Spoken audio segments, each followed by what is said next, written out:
Hello দিদিভাইরা, আজকে আমি একটা নারকেল দেখাচ্ছি। দেখেন, এই নারকেলের মধ্যে কারা কারা বাস করে। আমাদের গোঠের উপরে তো নারকেল দিতেই হয় পূজার সময়, তাও কাটা হবে না, শীষটা কাটা হবে না, শীষ সহ দিতে হয় না। এটা সবাই দেখেছি, আবার দেখি কীরকম আমরা দেখে বুঝতে পারি না কি এটা দিতেই লাগে, আমরা সবাই বলি। তাহলে জানেন আজকে নারকেলের কি মহত্ব আছে নারকেলটার মধ্যে। দেখেন, নারকেল হলো মহাদেবেরই এক অংশ, ঠিক আছে। নারকেলটাকে মহাদেব, নারকেলের মধ্যে তারপর নারকেলের মহাদেবের সঙ্গে সঙ্গে কে কে থাকেন, কালিয়া বলতে পারেন, দুর্গাও বলতে পারেন।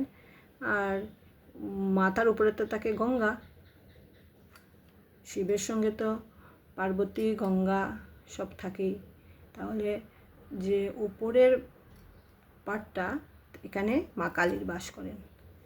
তারপর গঙ্গা বলছেন আমি কোথায় থাকবো, তা গঙ্গাকে জল হিসাবে নারকেলের ভিতরে দেওয়া হয়েছে। তখন এই জলটাই পবিত্র হয়ে গেল। সঙ্গে সঙ্গে সব দেবদেবীর পূজা লাগবে গঙ্গা জল দিয়ে অভিষেক করাতে, ঠিক আছে।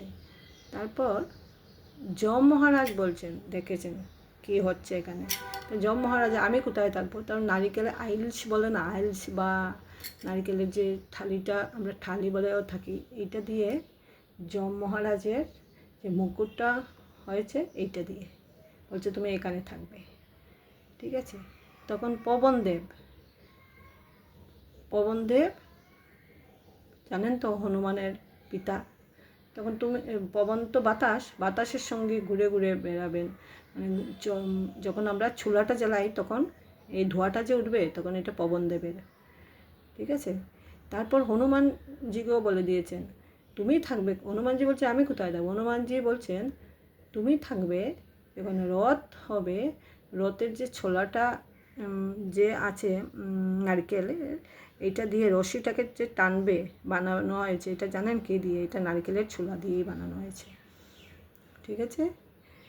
তারপর অগ্নিদেব বললেন আমি কোথায় থাকবো মহাদেব, তখন উনি বললেন তুমি নারকেলের পাতাটা যে আছে এইটা তোমার যজ্ঞতে ব্যবহার করা হবে, অগ্নিকে বললেন, ঠিক আছে। বন্ধুরা, দিদিভাইরা, আপনারা শুনে নেন বা দেখেন, আর এটাকে শেয়ার করবেন সবাইকে।